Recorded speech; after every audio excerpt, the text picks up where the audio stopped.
If you are new to Escape from Tarkov or just don't know the map customs very well, this video will have a ton of useful information for you. We're going to go over spawn locations and how to use landmarks to figure out where you're at on the map. We'll talk about some of the safer parts of the map and the more dangerous parts. We'll cover all the major PvP landmarks. I'm also going to give you kind of a short run through on each of the major buildings and areas and kind of let you know what you can expect as far as like fighting players goes or what kind of loot you might be able to get from there. We'll talk about the scav boss Reshala and his guards and everything that entails. And we're also going to go over all the PMC extracts. Okay, first we're going to talk about spawning in and using landmarks to figure out where we are on the map. So as soon as I spawned in, I saw big red, which lets me know immediately which side of the map I'm on. So I am using Map Genie here. This is just what I like to use. There's 100 other maps that you could find on the internet. But this is where Big Red is right here, and this is where we spawned at this time. Now, if you notice by looking here and seeing that I have all the PMC spawns turned on, none of the spawns are really in the middle of the map, except for the one that's next to Crack House. So that would mean that 90% of the time, you're either going to spawn on Big Red side, or you're going to spawn over here next to all the warehouses. So a good point of reference that you can use as far as the middle of the map goes are these two big smokestacks right here. They are located dead center in the middle of the map. There'll be these two black things right here. There are also these three silos. One of them has an eye on the top, and this is also pretty close to the center of the map. They are located right here, coming off of the industrial plant. Now, if you spawn on the west side of the map, there will be two other smokestacks. These ones are a little farther apart than the ones that are in the center of the map, and this one has 1986 written on it. And you also might be looking at the backside of the gas station, or this little military checkpoint here to kind of help you figure out where you're at. So we've got smokestacks way over here by the warehouses, military checkpoint, backside of the new gas station. Okay, let's move on to points of interest. We're kind of going to start off with the big hitters and then work our way down. First, we're at the dorms here. This is located in the middle southern side of the map. It's right here. A large percentage of your player volume will run through here at some point during the raid. There are a lot of quests here. Some of them involve just straight up killing players. So there's always going to be PvP here. It is split into two sections. So there are the 3-story dorms that sit here on the east side, and then the 2-story dorms that sit on the west side. So starting with the 2-story dorms, you can enter through the front, this doorway right here. This will give you access to most of the first floor and then all of the second floor. There's a part of the first floor that's locked off by this fence here, and it just requires you to go around to the other side here. Like this. Okay, this is a useless staircase.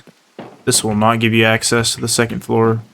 And then if you go to the other side of the building that has the other staircase, it will not give you access to the first floor, but you can get into the second floor up here. There's a lot of locked rooms and a lot of quest rooms early game here. The only decent loot here is if you have keys to the locked rooms. And there is a chance of the boss Reshala spawning over here. Okay, next let's move to the 3rd story. This also has a front door entrance.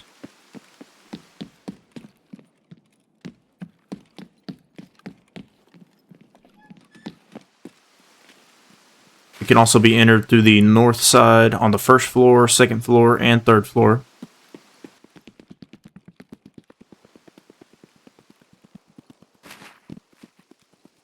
And if you're on the south side of the building, next to the car extract, the only entrance is the 2nd floor one. And they have recently added a lock to this door. It has to be shot off in order to get in. That's a new feature. 1st and 2nd floor have these L-shaped layouts, kind of like this.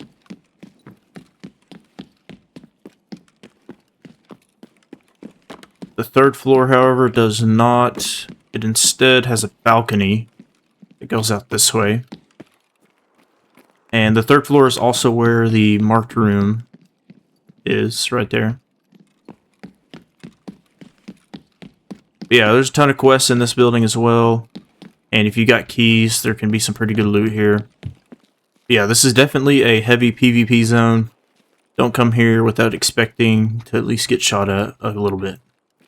Okay, next we have the Stronghold. This is located in the middle of the map on the north side. So this has 2 stories that you can access. And it's also got like a little bit of a basement situation, if you want to call it that. But Reshala and his guards can spawn up here as well. As far as loot goes up here, there's a lot of these technical supply crates that spawn up here. And then the first floor has a couple rooms that are worth mentioning. This is like some kind of scav bedroom or whatever. It's got some ammo spawns and a duffel bag. And then there's another room over here. This one has way better loot. It spawns a lot of different crates. But if you're in this area and you're fighting the boss or just shooting some scavs around here, you'll almost always attract some PvP from all areas of the map. Okay, next let's talk about a few smaller buildings that are kind of around the stronghold that are more useful for like callouts and things like that. Okay, so this is the industrial plant. It's located on the west side of the railroad tracks when compared to the stronghold here. Now you have to be careful on entering this building because there are a lot of rat spots in here. They can actually get up on these top shelves or whatever you want to call these. But there's an entrance there, and then there's also an entrance here. And then if you go into this other building, there's another doorway on this side over here. And this building has a couple different stories to it. There's this area where players can look out of these windows. They can actually mantle out and get onto the scaffolding over here, which makes this location kind of dangerous to be running through. People will snipe up here all the time. And then if you cross this little sky bridge over here, there's actually a story that you can go even higher. All the way up here. A couple little rooms to loot as well. Lots of tools and stuff up here. But there are even more windows way up here that people can shoot you from. So you just kind of always have to be mindful of that when you're running out in the open over here. There will generally be a lot of player scavs running through this building to try to get their tools for their hideout. I know in the seasonal thing you don't really have to do that anymore, but that's how it used to play out. Another location west of the stronghold that's useful for callouts is the old gas station, which is what this is here. There's also an extract here and some quests that you have to do. We'll touch more on extracts later, so we'll be back here in a little bit. And then on the east side of the stronghold, we have the crack house. There's a door on this side, and then there's one on that side as well. This one over here spawns open. And there's also direct access to the second floor if you go up these stairs here. There's a couple quests in this building, and just a little bit of loot, but other than that, it's mainly just used for callouts. Players will travel through here all the time. Next, on the south side of Stronghold, we have Skeleton here. It's a big structure identical to the Stronghold, it just doesn't have any walls. Mainly just used for callouts. Most people won't sit up there because there's no cover up there, hardly. And then not too far away from Skeleton here, we have Old Construction, and there's a couple warehouses right here. These are some of the better places to get tools for your hideout, so players used to come through here pretty frequently. I would still say that it stays the same for the first season here. I've gotten into a lot of gunfights here early on, and there's a couple quests to do in this area as well, so player traffic will be kind of high. It also has a couple holes in the wall here that players can travel through, which kind of makes this place a choke point. Okay, this next one is not necessarily a POI, but it's just as important, and it is the bridge to get from one side of the map to the other. If you're looking at the map here with me, you'll notice that other than the main bridge, there's 3 other options that you can use to cross the water here. My philosophy on it is if you want to cross without being seen by everybody, you could probably get away with using the little land bridges down here. But if there's somebody on the main bridge while you're trying to cross these, you're probably dead. So you kind of just have to pick and choose your battles. If you're running across the main bridge up here, you stick out like a sore thumb. But if you're down here below the bridge, you're a little bit more hidden. But it's just kind of, you just figure out what works for you. So we can see we're on the main bridge here. Here's one of the land bridges. And then here's the other. And they call this one like Junk Bridge or something like that. It's right through here. This one's probably more dangerous as far as player traffic goes, because people coming from dorms will kind of hug this wall and take this bridge, so you might always end up running into them if you're coming through here. Okay, next let's talk about Big Red. This is the major point of interest on the east side of the map. People can actually spawn inside of this place. So if that wasn't you, be expecting some kind of fight whenever you show up here. Not a lot of loot here. I think people are only coming here for questing. There's really not a lot of PvP that happens here either. But there are a couple rooms up here if you have the Tarkov Director key. But other than that, there's really not a whole lot going on in this building. Right, now we are at the storage units. It is on the east side of Big Red over here. This place has always been pretty uncontested for me as far as looting it goes. You can fill up your junk box pretty quickly with stuff from here. There's a lot of duffel bags and things like that. Also, if you make your way to this blue car over here and open the trunk, there can be literally, I think, anything in the game spawn back here. So this is always like a cool spot to loot. But I think that's all the POIs that we're going to cover. There's a lot of other smaller buildings, but to keep this video from being 2 hours long, we're just going to keep it at that. Definitely drop it in the comments if you know about something that might be a little more important that you thought should have been in the video, and let everybody else know. Okay, let's go over the scav boss Reshala, which is this guy right here. So this is what his health pool looks like. It's really nothing special. And he doesn't wear very good armor. He really doesn't wear any armor. And his weapons aren't that good either. But the thing that makes him so dangerous is these four guys right here. Now, this is kind of an old picture before they got buffed. But now they have some pretty crazy armor. And like Alton helmets. And they will just really mess your day up. So this is the loot pool of Reshala whenever you kill him. If you'll note the Reshala's bunkhouse key, that used to be a lot stronger than it is now. I think that statement is still true. It used to be a really overpowered broken key where you get a lot of good stuff. But now I think it's pretty hit and miss now, so it's not as good as it used to be.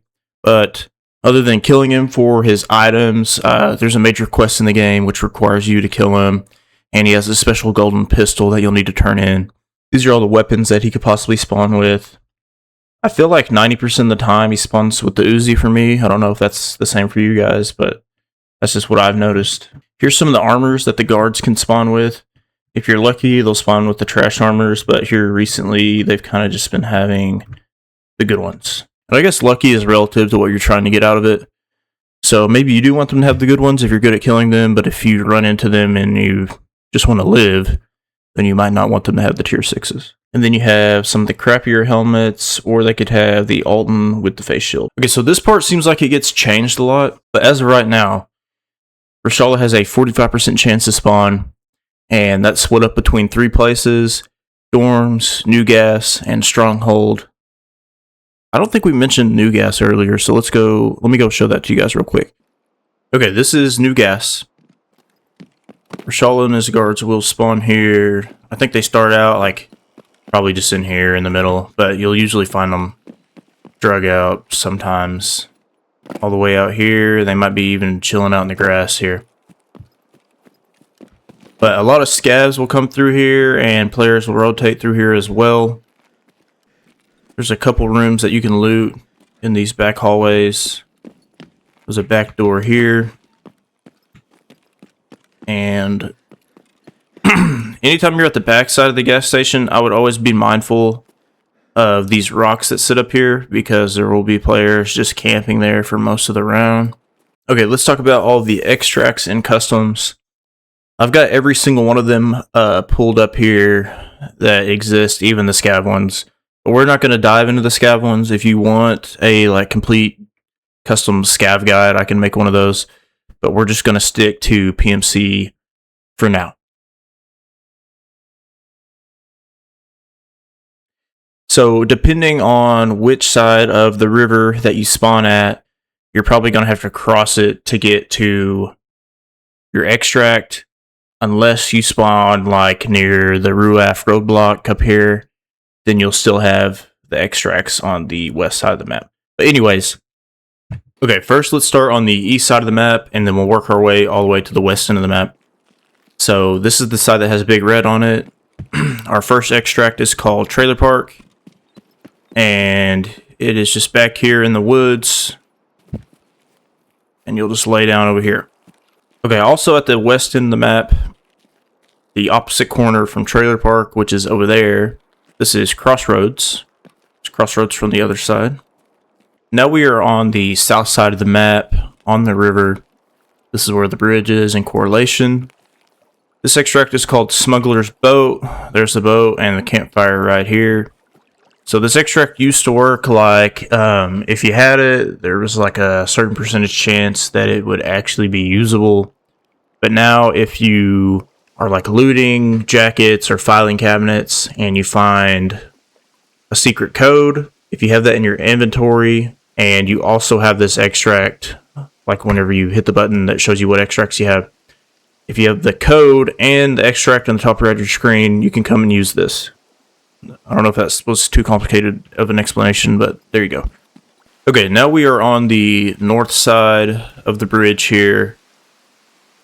This is the Ruaf roadblock, or RUAF roadblock, whatever you want to say. You have to be careful with this one because this is a major choke point area. People coming from Big Red taking this land bridge, or just people coming from this side of the map, they'll walk around this side over here. There's also a co-op extract in the boiler room, but 99.9% of y'all will never use that, so we're not going to mention it. Okay, next we are just north of the stronghold. This is the flare extract, indicated by this thing right there on the train cart. Your screen will tell you you're in the signal flare area in the bottom right. If you have a flare on you, you'll pull it out, attach it to one of your number keys, and then you just fire it off right there. You wait 2 seconds. It will tell you in the bottom right that you are good to extract. You used to have to run down the railroad here, but now you can actually go down the low side, which is a lot safer. Okay, next we're going to talk about the ZB13 extract. This one requires you to flip a switch that's in a different location to turn on the power in order to be able to use this extract. So right now we are located here. This is Warehouse 4, Stronghold, Fortress over here, new gas station right behind us. So we'll walk in through this door, and then through here, then take a right, and it's right there. We'll flip that switch, and then we'll go back out the front door. All right, you just need to make it back to the Stronghold. Find the staircase that leads down to the basement. And then once you're here at the door, you have to use the factory key to open this door, funny enough. And then you'll just walk in there and you'll be out. Okay, next we have old gas right there. There will be green smoke that lets you know if it's available or not. Just because it's listed in your top right, it doesn't mean you're going to be able to use it. See the question marks next to it. But if there is green smoke, you just have to come into the front door, and then there is a staircase back here that you go down, and you'll be out right there. Okay, next we have the dorms vehicle extract located on the south side of dorms. You just come up to the car and then pay whatever amount of rubles it tells you. Depending on how high your scav rep is, the cheaper the car will be. I think the base price is 20K. Don't quote me on that. But if your scav rep is pretty high, it'll be a lot cheaper. Mine's less than 14,000 right now. Okay, next we are going to talk about Smuggler's Bunker. This used to be called ZB12. We're also going to need a code to use this extract, just like Smuggler's Boat. Here's where it is on the map. And if the light's on, you should just be able to open the door and then down and to the right if you have the code. Okay, last one that we're going to talk about is ZB11, which is this little bunker right here. If you spawn anywhere on the east side of the map, you're always going to have this extract. And just like the last bunker that we were in, you just open the door and go down to the left. Alright guys, I think that's everything that I wanted to cover in this video. Let me know in the comments if you felt like I left some things out that would be useful for newer players to know about. Like and subscribe, and I will see you in the next video.